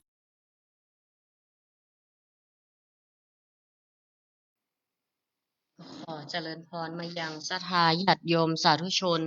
พุทธศาสนิกชนทุกผู้ทุกท่าน ในช่วงที่สองของรายการธรรมะบันเทิงใจของต่างสถานีวิทยุกระจายเสียงแม่ขจารย์โมเดิร์นเรดิโอ FM 94.50 เมกะเฮิรตซ์และลิงก์สัญญาณไปยัง 98.75 เมกะเฮิรตซ์วัดห้วยตองสักเรดิโออำเภอจอมทองจังหวัดเชียงใหม่และในเครือข่ายคลื่นสีขาวเพื่อชาวประชา ในช่วงแรกที่ผ่านมานั้นศรัทธาญาติโยมท่านทั้งหลายก็ได้สดับรับฟังอย่างพระธรรมเทศนาพื้นเมืองเรื่องกาเผือก ซึ่งก็เป็นพระธรรมเทศนาพื้นเมืองที่อาตมาภาพและสามเณรได้เทศนาไปแล้วก็จะได้สรุปให้เกิดความเข้าใจอีกครั้งหนึ่งสำหรับเนื้อหาสาระในธรรมเรื่องนี้ ซึ่งก็ผูกโยงเข้ากับตำนานพระเจ้าห้าพระองค์ ซึ่งก็เป็นตำนานพื้นบ้านที่แพร่หลายอยู่ในทุกภูมิภาคของประเทศไทยเฮาบอกว่าจะเป็นภาคเหนือ ภาคอีสานนี่หรือภาคกลางเป็นต้นห้องก็ห้องว่าตำนานพญากาเผือกหรือว่าพระติตีนกาพญากาเผือกของก็มี และในพื้นที่บางท้องถิ่นอาจมีเรื่องที่แตกต่างกันออกไป แต่ว่าก็กันเนื้อหาสาระประวัติต่างๆก็เป็นอย่างเดียวกันเป็นไปที่ทางเดียวกันภาคเหนือก็อาจจะห้องว่าอานิสงส์ผางประทีปหรือผางประทีปเนาะอย่างในธรรมนี้ก็เปิดเน้นในเรื่องของตำนานแม่กาเผือกก็เลยใส่ชื่อธรรมว่ากาเผือกหรือตำนานพระเจ้าห้าพระองค์ก็ได้ซึ่งตำนานดอยสิงคุตละเป็นต้นซึ่งกาไปหลงยังในตำบลตามาภาพเนี่ยศรัทธาก็ไปผูกโยงกันเอาจื่อของดอยสิงคุตละเนี่ยที่แม่กาไปหลงแม่กาไปหลงอยู่ตีเสาะหาลูกแล้วก็เลยได้ชื่อว่ากาหลงกาหลงซึ่งดอยสิงคุตละนครเนี่ยดอยสิงคุตละก็คือเป็นดอยตีอุดมไปด้วยไม่เดือเนาะเปิ้นห้องเห็นชื่ออย่างก็อย่างนิโครธสิงคุตระนิโครธนะเนาะก็เลยเป็นใส่ชื่อดอยนี่ว่าจะอันซึ่งก็เป็นตีพระเจ้าถึง5พระองค์ตอนตีคล้ายๆออกบวชเป็นชีพราหมณ์เนาะเป็นพราหมณ์เนาะถือพจน์ถือศีลมาฮู้จักกันที่หั่นแล้วนึกด้วยฌานก็คือการยังรู้ในอดีตชาติใครฮู้ว่าไผเป็นแม่เป็นหยังฮู้ว่าโอ้หมู่เฮานี่เป็นพี่เป็นน้องกันเฮาจะนับถือกันอย่างใดก็ตามนะเนาะเรียงลำดับกักกุสันทะโกนาคัมนะกัสสปะโคตมะและสีอริยะเมตไตรซึ่งก็นับถือกันเป็นพี่เป็นน้องตามลำดับแล้วก็ได้บำเพ็ญเพียรบำเพ็ญบารมีซึ่งก็ตั้งสัจจะอธิษฐานกันตีดอยแห่งเนี้ยสิงคุตละถ้าตามพุทธประวัติแล้วดอยสิงคุตละตีตะปุษะและภริกะมนุษย์นั่นแหละของปอก้าที่ไปกล้าขายอินเดียแล้วปีกมาเอาเกศาถาด8 เส้นมาบรรจุที่เจดีย์ก็คือณปัจจุบันคือเจดีย์ชเวดากองประเทศพม่าแล้วก็มีการจำลองกันมาอย่างวัดดอนจานเฮาก็จำลองพระธาตุเจดีย์ชเวดากองแต่ก็เป็นศิลปะของทางเหนือเฮาล้านนาถ้าของพม่าเปิ้นนี่ก็ศิลปะไปทางภูกามพม่าเปิ้น แล้วก็เปิ่นก็บ่ใจว่าบูรณะกันสมัยเดียวนะกษัตริย์แต่ละพระองค์มีความเคารพนับถือแปลงสูงเข้าติ๊กๆก็เลยหันว่าเปิบออกดังข้างไปสูงขึ้นตัวจากเวลาผ่านล่วงเลยผ่านมาศตวรรษที่14นี่เนาะมีเจดีย์มีความสูง18เมตรหรือ59ฟุตต่อมาก็เพิ่มเป็น40เมตรนะพอกออกแหมพอกติ๊กเป็น325ฟุตหรือ99เมตรและต่อมาก็มีการบูรณะมาเรื่อยๆอันเนี้ยก็เป็นที่มาตามประวัติจริงๆแล้วเนี่ยก็เป็นที่แม่กาไปแปลงทางที่เก้าไม่เดือดท่านี้เนาะแล้วก็เฮติแสดงพระธรรมเทศนานี่ก็มีอยู่หลายพื้นที่ด้วยกันอย่างตำนานพระธาตุเชิงชุมก็ปรากฏโดยภาคกลางก็เรียกว่ากาขาวซึ่งเป็นประวัติเหตุแห่งการลอยกระทงก็คือการปั้นพระตีตีนกายว่าเฮาประเทศตีนกาพญากับเผือกที่เขาเตดไปเมื่อยี่เปงที่ผ่านมาแล้วก็เป็นการพยากรณ์ของพระพุทธเจ้าโดยที่ห้องว่าปัญจพุทธพยากรณ์ว่าอนาคตด้อยแห่งเนี่ยสิ่งโคตรละเนี่ยจะเป็นอย่างไรมีความเจริญอย่างไรมีการเข้ามาสักการะมีการศึกษาเผยแผ่น้ำธรรมคำสอนกันตัดนี้โดยแล้วก็ภาคใต้บางทีก็เรียกว่าพระเจ้าสามเณรอยู่อันนี้เขาก็บอกค่อยฮู้กับประวัติตำนานเพิ่นเนาะแต่ว่าเนื้อหาก็คืออยู่ในเรื่องของกาเพือกนี่แหละเนี่ยในเพลงของวัดดอนจันทร์ที่เปิดกุดเดือเปิดประจำนี่นะก็เพราะว่าผูกโยงกับตำนานพระเจ้าห้าพระองค์นี่เองเรื่องของเบียงกาหลงน่ะแม่กายังหลงเนาะถ้าใครมาแล้วบ่หลงนี่แสดงว่าใจละส่วนมากจะหลงกันโดยเฉพาะมีงานนี่หลงปากกลางประจันอีแม่ล่ำไปเป็นทางใดอ่ะไปตามคนเอาของหนอดศูนย์มีชัยมันไหว้ปิกมาของป้าเพลไปยิ้วล่ะไหว้ปิกมาน่ะถ้าอันนี้แม่มาแถวละเนาะศรัทธาญาติโยมมาแถวละก็เป็นผูกโยงตำนานไปผูกโยงเรื่องของพระเจ้าห้าพระองค์เป็นการพรรณนาประวัติของพระพุทธเจ้าซึ่งก็เล่าประวัติของพระเจ้าห้าพระองค์ในพระธรกัปหรือกัปปัจจุบันเนี่ยแบ่งเป็นอดีตพระพุทธเจ้า3องค์ที่ล่วงมาแล้วคือกกุสันทะโพนาคัมนะและกัสสปะปัจจุบันรวมเป็น1ก็คือ4ละที่ผ่านไปแล้วนะก็คือโคตมะพระพุทธเจ้าสมณะโคดมแห่งเฮาและในอนาคตพระพุทธเจ้า1องค์ก็คือพระศรีริยเมตไตรบุคคลปรารถนาไปเกิดภพภูมินี้ไปเกิดภพภูมิที่เป็นมนุษย์ในยุคของพระศรีริยเมตไตรต้องมีศีลบริสุทธิ์บริบูรณ์เป็นผู้มีศีลเพราะในยุคนั้นน่ะมีแต่ความสุขความเจริญล่ำซ้ำเนอะพอคนจีนเปลี่ยนแปลงพระศรีริยเมตไตรมันจะชงเครื่องของอย่างเฮานะคนดีอย่างเฮานะเปิ่นแสดงสะท้อนเนื้อหาว่ายุคนั้นอุดมสมบูรณ์น่ะต้องอึงปังต้องอึงปังบางคนบ่ฮู้นึกว่าไปรวมเห็นพระสังกระจายไว้เหี่ยหมดต้องแยกให้ออกนะมันเตือนนะในดินแดนนี้คนจะมีแต่ความสุขยุคแห่งคนบดีทั้งหลายนี่มันค่อยมีละพัฒนาได้ก็ได้สิ่งนั้นน่ะอันนี้ก็เป็นเรื่องของ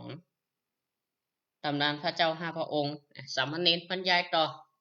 สรุปเอาสั้นๆหน่อยศรัทธาเดี๋ยวเขาจะได้เปิดสายหน้าใหม่ด้วยตำนานพระเจ้าห้าพระองค์ที่พรรณนาประวัติของพระพุทธเจ้าแต่ละพระองค์นั่นตั้งแต่ก่อน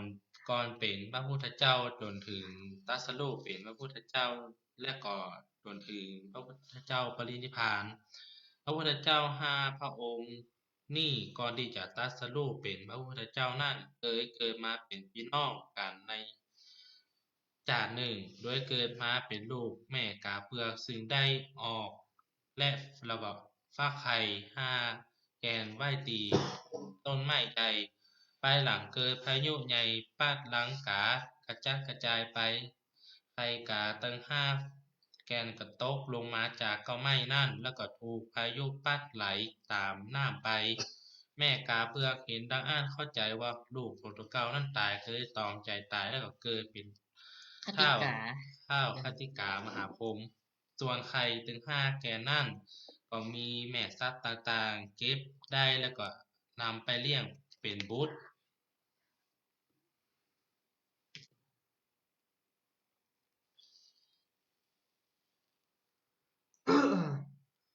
เรื่องเป็นบุตรแม่สัตว์เหล่านั้นนะครับได้แก่แม่ไก่แม่นาคแม่เต่าแม่โคและแม่สิงห์เมื่อกำหนดก็ใครแต่งออกมาเป็นมนุษย์นะครับเนาะได้เพศชายถึง5 คนนะครับต่อมาเมื่อทารกทั้ง5เจริญวัยขึ้นก็ออกบวชเป็นพระฤาษีอยู่ในป่าแต่นั้นฮ้อนไปถึงพญาอินทร์ก็ทรงให้วิษณุกรรมตำนานพระเจ้า5 พระองค์นิมิตอาสลมนะครับแก่ฤาษีทั้ง5 ตนวันหนึ่งพระฤาษีทั้ง5ก็เดินทางมาปะกันนะครับโดยบังเอิญก็ว่าอย่างไรเนาะจึงได้ทราบว่าเป็นพี่น้องกันเมื่อทราบเรื่องแล้วนะครับมาฮู้เรื่องว่าเป็นพี่น้องกันนะครับก็รำลึกถึงพระคุณแม่กานะครับว่าแม่กาเผือกนั่นแหละประสงค์นะครับจะพบแม่กาเผือกเตือนนั่นก็เจ้าพระกาพรหมนะครับก็จึงลงมาบอกคือว่าเอาไฟนี่ไปแปลงเป็นตีนกาใส่ในผางหยอดน้ำมันนะครับเนาะแล้วก็จิไฟปุจจาเพื่อส่งบุญส่งกุศลไปหาแม่และเป็นการทดแทนพระคุณของแม่กาเผือกโดยนะครับตำนานพระเจ้า5 พระองค์นะครับก็ถือเป็นตำนานศาสนาของคนไทยเนี่ยนะครับเนาะสร้างสรรค์ขึ้นในวัฒนธรรมไทยนะครับเป็นภูมิปัญญาในการเชื่อมความสัมพันธ์ในฐานะพี่น้องระหว่างพระพุทธเจ้าทั้ง5 พระองค์และยังมีบทบาทอยู่ในสังคมนะครับมาเมื่อนักแก่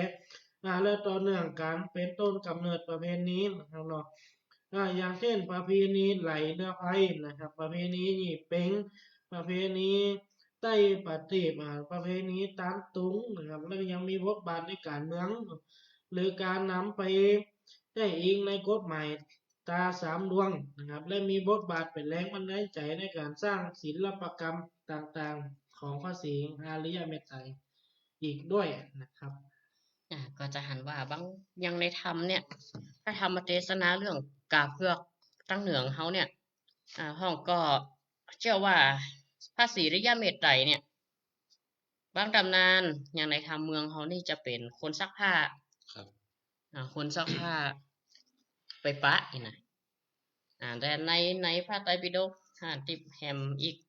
ตำนานหนึ่งก็คือเป็นราชสีห์ก็เลยได้ชื่อว่าพระศรีอริยเมตไตรแม่5น่ะทั้ง5เนี่ยที่ได้แม่คล้ายๆแม่เลี้ยงเนาะไปเก็บไข่ได้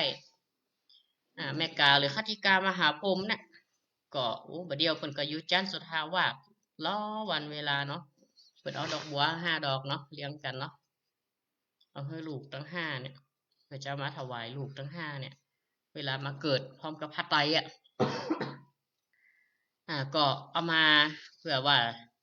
จะได้หันหน้าลูกทั้ง5เป็นพระพุทธเจ้ายังแห่มองค์เนี่ยศรัทธาญาติโยมจะแห่มกี่ปีกี่แรงบ่ฮู้ที่ว่า5 ปันภวสาก็ยังบ่แน่นอนยังมาเกิดด้วยแต่ศาสนานี้จะเริ่มเป็นที่บ่ค่อยรู้จักของคนทั้งหลายที่ว่า5 ปันภวสานะใจว่าครบ5 ปันแล้วมาอุบัติขึ้นใจโอ้โลกของเฮาแตกดำฮู้กี่เตือบ่กะ แตกดับได้หัวถ้าเฮามาพิจารณาตามหลักวิทยาศาสตร์แล้วเนี่ยโลกแตกกระจุยกระจายเนาะพร้อมกับดาวเคราะห์ดาวอย่างทั้งหมดทั้งมวลเนี่ยแล้วมันก่อกำเนิดสิ่งมีชีวิตเป็นล้านปีซะค่ะแห่งใหม่ก่อกำเนิดโลกใหม่สิ่งมีชีวิตเกิดขึ้นแห่งใหม่เมื่อใดเขาจะได้มาอุบัติได้เกิดแห่งบ่ว่าแต่ได้เกิดก็คือชมพูทวีปแน่นอนจะอยู่เกิดในคนที่สำหรับพระพุทธเจ้าอุบัติขึ้นเนี่ยอย่างพุทธเจ้าของเขาคนจะอยู่ราวๆ100 ปีเนาะบางองค์ก็คนก็มีอายุยืนเหมือนกันนะก็เช่นศรีอริยเมตไตรดูอายุคนในยุคนั้นนี่หลายหมื่นปีนะปีบางคนกิเลสหนักก็อายุก็สั้นลงตามลำดับศรัทธาญาติโยมพระธรรมเทศนาเรื่องนี้ก็ได้ข้อคิดเนาะและก็เขาได้พิจารณาหลายอย่างหลายอันอย่างกับ ประเพณีในการไข่ตาพระเจ้าพุทธเจ้ากันเข้าไว้49วันแต่วุฒิเทวดาโดนใจเฮือสองปอก้าเนี่ยเอาเข้าหน้าโภชนาอาหารไปถวายก็เลยเป็นตกแต่งเข้ามาทุกประหยัดเป็นข้าวก้อนตังน้ำผึ้งน้ำอ้อยหือตาลฉะนั้นแล้วก็เวลาเป็นไข่ตาพระเจ้าเนาะเข้า49ก้อนเจ้าในคืนวันตรัสรู้นั่นพระนางสุชาดาหรอกก็นางสุชาดาเอาไม่ยิงบริสุทธิ์หรือว่าหมดเลือดหมดยางมาทำเข้าวัตถุประหยัดจะคณะตีเขาจะไข่ตาพระเจ้าเปิดตาพระเจ้าแบบล้านนาของเขาก็เป็นที่มาแห่งประเพณีวัฒนธรรมหลายสิ่งหลายอย่างในเรื่องของพระเจ้า5 พระองค์เขาถือกันเนี่ยทั้งนั้นอย่างใดอย่างหนึ่งนั้นเขาก็เอาพระศาสนาของพระพุทธเจ้าเขาเนี่ยตลอดหอดฟังเหรอก่อนปัจจุบันดีอนาคตถึงดีสถาจะไปพังไปถึงยุคพระศรีอริยเมตไตรเดี๋ยวขอน้ำทำคำสอนปัจจุบันนี่แหละแน่นอนแล้วก็จะทำเมื่อเราไปบังเกิดในยุคของพระศรีอริยเมตไตรเองหากเขามีศีล5ครบพร้อมมันสั่งสมคุณงามความดีเปิ่นตอนนี้ก็เป็นพระโพธิสัตว์อยู่สวรรค์ชั้น4ชั้นดุสิตชั้นดุสิตสำหรับพระดิกามหาพรหมนี่สุทธาวาสพระเป็นพรหมชั้นสุทธาวาสเปิ่นก็จะห้อยเอาผ้าไตรมาถวายนี่ก็เป็นความเป็นมาของกาเผือกแสดงแม่กาเนี่ยเปิ่นสะท้อนเธอหู้ถึงอาการที่เกิดเป็นแม่เป็นลูกถึงแม้ว่าในจัติแม่กานี่มันได้หันหน้าลูกบางทีก็เป็นกรรมเปิ่นหูยังได้หูแต่ในความผิดคนเฮามีถึงความผิดหวังสมหวังแต่ในข่าวร้ายสิ่งที่ร้ายมันก็ยังมีสิ่งที่ดีเนาะครับเปิ่นได้ร่วมกันสร้างบารมีมาสั่งสมมาลูกทั้ง5ก็เป็นพระฤาษีเนาะความเพียรเป็นคนดีสั่งสมบารมีเป็นพุทธเจ้าแต่ละองค์ท่านเป็นมนุษย์เนี่ยในขณะที่เป็นคนเป็นมนุษย์เนี่ยตรัสรู้เป็นพระสัมมาสัมพุทธเจ้าก็ไปเกิดยังแม่ต่างๆอย่างองค์ปัจจุบันของเขาพระโคตมะก็ไปเกิดในที่เมืองกบิลพัสนางสิริมหามายากับพระเจ้าสุโธทนะตรัสรู้เป็นพระพุทธเจ้าตรัสรู้อายุ35 ปีประกาศพระศาสนาได้45 ปีได้อยู่80 พรรษาก็เสด็จดับขันธ์ปรินิพพานก็ยังนำธรรมคำสอนเฮาได้ศึกษาและนำมาปฏิบัติจนถึงปัจจุบันนี้พระธรรมคำสอนก็ยังมั่นคงพระศาสนาก็มั่นคงในประเทศไทยและหลายๆประเทศเฮาได้ศึกษาก็เพื่อปฏิบัติตนเพื่อตั้งอยู่ในคุณงามความดีการแสดงพระธรรมเทศนาบรรยายก็พอสมควรจะได้เปิดสายสนทนาธรรมะสนทนาธรรมกับศรัทธาญาติโยมที่ได้ติดตามรับฟังที่เบอร์โทรศัพท์096 345 8026 096 345 8026ตอนนี้ก็จะเปิดสายหน้าไมค์ให้ศรัทธาญาติโยมได้โทรศัพท์เข้ามาก่อนอื่นนั่นก็ฝากประชาสัมพันธ์ตัวเนอะเรื่องกิจกรรมงานแต่ละหัววัดหัววาในเขตอำเภอเวียงป่าเป้าก็ดีแม่สวยก็ดีหรือวัดต่างๆเปิดฝากประชาสัมพันธ์อย่างวันที่19วันอาทิตย์ที่19มกราปอยหลวงวัดคีรีรัตน์มงคลหรือบ้านปอยเหียงตำบลตะก้ออำเภอแม่สวยจังหวัดเชียงรายเปิดจะปอยหลวงฉลองสมโพธิวิหารเจดีย์กุฏิมณฑปห้องน้ำวันที่19และที่สำคัญท่านพระครูชลทานพิทักษ์ก็จะได้ทำบุญเสนาสนะพร้อมกับฉลองสมณศักดิ์สัญญาบัตรโดยวันที่19มกราคมที่วัดแม่ห้องไคตำบลแม่โป่งอำเภอดอยสะเก็ดจังหวัดเชียงใหม่ประชาสัมพันธ์ให้ทราบโดยทั่วกันเนอะชาทาญาติโยมเฟื่องสีขาวเฮาเจริญปอนค่ะอาจารย์เจ้าตรงเนนเนอร์ไปจ้าเนอร์แม่ไล่ฟังจากสถานีได้วันนี้94.50 เมกะเฮิรตซ์เนาะเจ้าแม่อาจารย์ อนุโมทนาแม่ไลติดตามมาฟังโดยตลอดสาธุสาธุเนอะแม่เนอะ เทรนเนอร์ค่ะอาจารย์เทรนเนอร์กำลังใจเนอร์ ธรรมะสวัสดี อยู่ดีมีสุขอนุโมทนาเจ้าภาพทำไปเนอะ เจ้า สาธุสาธุเจริญพร เจ้า สายต่อไปเจริญพร ไอ้ตา แม่วิเฮือนจากวังเหนือน่ะ เป็นได้ฟังธรรมวันนี้ ฟังธรรมวันนี้เป็นจะได้พ่องเข้าใจดีก็ ใจเยอะ เข้าใจดีแต่ทำเรื่องกาบเปลือกนี่นะ เจ้า พระเจ้าหาพระองค์ ยังบ้านเฮาไปผูกกันในหมู่บ้านเฮาเนี่ยเนาะ 2-3 อำเภอ3 จังหวัด 2-3 จังหวัดเนี่ยเนาะ เจ้า อย่างกับวัด นี่แม่ใส่เป็นจะเด็ดแล้วเดี๋ยวนี้ เดี๋ยวยัด จะเด็ดอยู่บนกันฟ้าบนน่ะ อยู่บนพุ่นโยม เจ้า นั่นน่ะพ่อก็หลอกเพิ่นก็คัดหลอกไผทำดีเพิ่น เจ้าถ้าเป็นลูก อนุโมทนา สาธุสาธุ เจ้าไว้สาลูกเน้นนั้นสำส่วนทางองค์เนอะ เจริญพรสาธุ เจ้ากลับไว้จ้าเจ้า ยังบ้านเฮาก็เอาตำนานมาผูกโยงกันยังว่าถ้าเกิด ก็คือเกิดที่หั่นถ้าเกิดมาปะกันที่หั่นนี่น่ะ แต่อันเนี่ยแม่เกิดแม่น่ะ เกิดไม่กล้าเกิดที่หั่นอีเนาะเอามาผูกโยงกันไว้นะ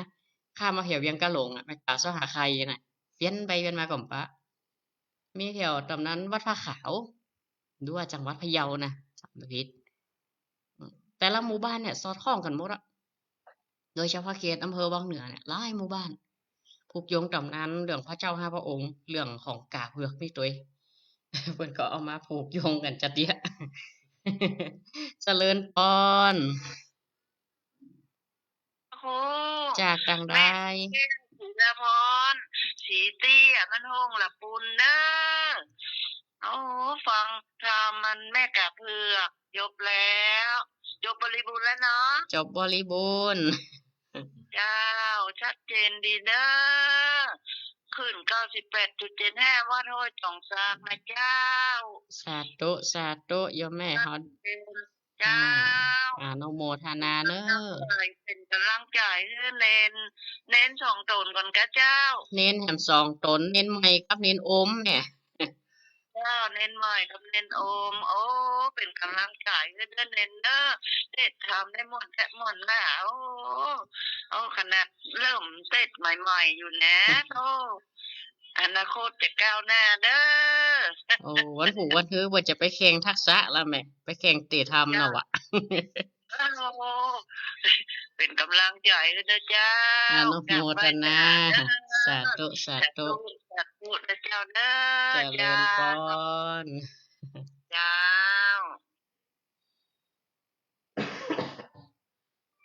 ก็มีการผูกโยงตำนานในแต่ละพื้นที่โดยก็ดีอย่างนะ เอาไว้เป็นเรื่องเล่าให้กับลูกกับหลาน แล้วก็จะก่อยๆสอดคล้องเอาธรรมะเข้าหาหรอถึงว่าอาจจะเป็นตำนานตำนานของผูกโยงกับสถานที่หั่นที่นี่อย่างภาษาเศร้าเฮาลำปางมันก็มีเนาะบ้านเฮาก็มีแต่ผูกโยงกับไอ้เรื่องไอ้หยังกำพร้าบัวตองก็คนก็จะไปศึกษาทำเรื่องกำพร้าบัวตองเนี่ยอติเตกาเลในสมัยกาลนั้นเป็นอย่างใดจะได้เปิดแสดงพระธรรมเทศนาพุทธองค์แสดงเรื่องนี้เพราะเหตุใดก็จะเข้าหาธรรมเหมือนกับ2 คนพี่น้องเนี่ยภาริกะมานพ2 คนพี่น้องเขานี่นะตะปุษะกับภาริกะนี่นะก็ถามว่าเหตุจะใดต้องร้อยแห่งนี้พุทธองค์ก็แสดงให้ฟังละเรื่องของกาเผือกสถานที่หั่นนี่เฮาได้ปฏิญญาณกันนะปฏิญาณกันพี่น้องเป็นพี่เป็นน้องกันนะอันอดีตเป็นอย่างนี้อย่างนี้เนอะก็จะได้เข้าใจในชาดกในหลักธรรมหรือว่าประวัติจริงๆเนี่ยที่เกิดความเป็นมาเนี่ยและเป็นการพยากรณ์ของพระพุทธเจ้าจนมาถึงปัจจุบันโดยแห่งนั้นก็มีความเจริญก้าวหน้าแต่เจริญแต่สัตว์ทุกพระองค์แม้แต่ชาวพุทธก็เคารพนับถือพระธาตุเจดีย์ชเวดากองเป็นหนึ่งในปีเกิดคือปีมะเมียพระธาตุประจำปีเกิดเป็นนี่ก็มีความเจริญจริง ถึงแม้ว่าการเวลาจะผ่านมาเมินล่ะก็เป็นการพยากรณ์ของพระองค์ตยนะครับก่อนเพื่อสื่อให้เข้าดึงเข้าหาธรรมะเขาก็มองหลายๆรูปแบบด้วยกันเพื่อเกิดความรู้ยังเวียงกาหลงเนาะวัดดอนจันทร์อยู่ในเขตตำบลเวียงกาหลงที่ว่าเป็นคติกามหาพรหมนี่เนาะเป็นเขตแห่งเก่าเลือกหรอกเปิดก็มีการจุดทางปฏิทางอย่างแต่ละวัดละวากิจกรรมต่างๆเต็ดน้ำเต็ดธรรมประเพณีหยี่เป็งความเป็นไปเป็นมาการแปลงพางปฏิการแปลงตุงก็ดีท้าอย่างที่มีความสอดคล้องกันวันนี้ก็ได้แสดงพระธรรมเทศนาบรรยายมาก็ได้เห็นว่าได้เข้าใจนะช่วงนี้ก็เป็นช่วงของเริ่มมีการงานของแต่ละหัววัดหัววาที่จะมีงานปล่อยหลวงงานมงคลต่างๆแล้วก็ช่วงนี้ก็งานแต่ละงานแต่ละวัดละวาเป็นก็เตรียมกันผมก็จะปล่อย ช่วงนี้เนาะแล้วก็บัดนี้ลืมเนอะตานข้าวใหม่เพลงนี้กันตานข้าวใหม่เดี๋ยวจะได้เอาทำตานข้าวใหม่มาเตะวันนี้ตาเตือเพราะว่ายังเหลือแหมสัปดาห์อยู่ตันอยู่เดี๋ยวสัปดาห์หน้าก่อนช้าท้าทิศหน้าวันจันทร์อังคารหน้าจะมาเตะเพื่อฟังเนอะวันนี้ส่งการตานข้าวใหม่ก็เกินก็คือกันมีอีกอย่างพ่องตานข้าวใหม่ข้าวเปลือกข้าวสารกล่องกอเป็นเจดีแล้วก็หรือข้าวตีคัดสีมาแล้วมาตานที่วัดที่วาแล้วก็มีตึงข้าวล้นบาทข้าวล้นบาทเอาบาทเข้าวางแล้วเอาเข้าไปใส่หลายคนคนเล็กคนน้อยกล่องเป็นเจดีไซน์ข้าวเปลือกข้าวสารเหมือนกับชายทุกกะตะได้เป็นดีเมื่อไปรุนมีกินมีอยู่ก็เพราะอานิสงส์แห่งการฮื้อตานข้าวเปลือกข้าวสารมันฉีกเอาผ้าของมันนี่ปักเป็นตุงหรอ ปักเป็นจ่อก็เทวดาโดนจิตโดนใจสุดท้ายใจทุกกะตะนี่มันรู้ว่าได้เป็นพญาเจ้าเมืองนะญาเจ้าเมืองตายมันดีไปแกล้งเปิ่นเปิ่นเอาเข้าไปพุกไปหวานไปอันนี้เปิ่นไปหับมาใส่เปลี่ยนใส่ยุ่งหลวงใจพวกนี้ก็พัฒนาโดยการช่วยเหลือของเทพบุตรเทวดาที่เปิ่นปกปักรักษาสำเร็จพ้นจากอุปสรรคทั้งปวงทุกท่านได้เป็นดีทุกกตะแล้วก็มีตำนานของพระแม่โพธิ์ศพทานข้าวจีอย่างนางปุณณทาสีลูกหยากพระเจ้าบิณฑบาตเอาบิณฑบาตนางเป็นคนใจของเศรษฐีนางว่าจะไปหาบน้ำแล้วก็ปิ้งเข้าเป็นล้ำเข้าเข้าเศษเข้าแกบเนาะแกบอ่อนเนาะปั้นปิ้งไว้เอาไว้ในตู้ตักน้ำคือผู้เศรษฐีเซ็กก็จะมากินแต่ในขณะนั้นหันพระเจ้ามาใจดีคือว่าจากนี้เขาตุกถ้าเฮายังมันฮื้อตานรักษาศีลภาวนานี่เฮาฮื้อตานเฮายังแต่นี้ขี้เหนียวจัดหน้าเฮาก็ตุกเยอะเฮาเอาหยังมาเป็นตานให้เพิ่นนี่ก็เลยนึกว่าข้าวจีถูกเกาจีแล้วหันเข้าใจไปเอาให้ตานพระเจ้าใส่บาตรก็เกิดความน้อยเนื้อตามใจในคณะฮื้อตานพระเจ้าหันวาระจิตของนางอย่างนั้นเนี่ยนางพอจะบรรลุธรรมได้ดวงตาเห็นธรรมได้ก็เลยกินเข้านะสองหน้านางมาฉันนางใจดีใจบานปิกไปบ้านเนาะปิกไปติดเงินปูเศรษฐีด้วยความวิติอินเดียได้ดวงตาเห็นธรรมตามพ่องูซกไตเกิดเป็นเทวดาได้บุญกุศลที่ทานข้าวจีนะแต่เมาดีอกดีใจเนาะมันเมาอย่างไรนะอันนี้น่าจะเป็นคำมาตัดรอนนางเนาะก็ได้เป็นดีนะนางปุณณทาสีนะดีอกดีใจในคณะฮื้อตานมีหลายเรื่องหลายราวอย่างเรื่องตำนานพระแม่โพธิ์ศพจบลงไปแล้ววันนี้ก็ขออนุโมทนากับศรัทธาญาติโยมทุกท่านที่ได้ตั้งอกตั้งใจติดตามรับฟังรายการธรรมะบันเทิงใจทุกๆวันจันทร์และวันอังคารเวลาเดิม 18:10 นาทีจนถึงเวลา 2 ทุ่มอำนวยอวยพรให้ทุกท่านอยู่ดีมีสุขเหมือนกันคู่คนรับดีนอนดีฝันดีสุขภาพแข็งแรงสมบูรณ์รักษาสุขภาพกันไปเนอทางนั้นทางนี้ขอท่านทั้งหลายคือสิ่งใดปรารถนาสิ่งใดเป็นไปด้วยชอบประกอบด้วยธรรมขอให้สมดังเจตนารมณ์ของทุกท่านการแสดงพระธรรมเทศนาพอสมควร เอวังก็มีด้วยประการละชนี้เจริญปอนเนอร์ เนินมา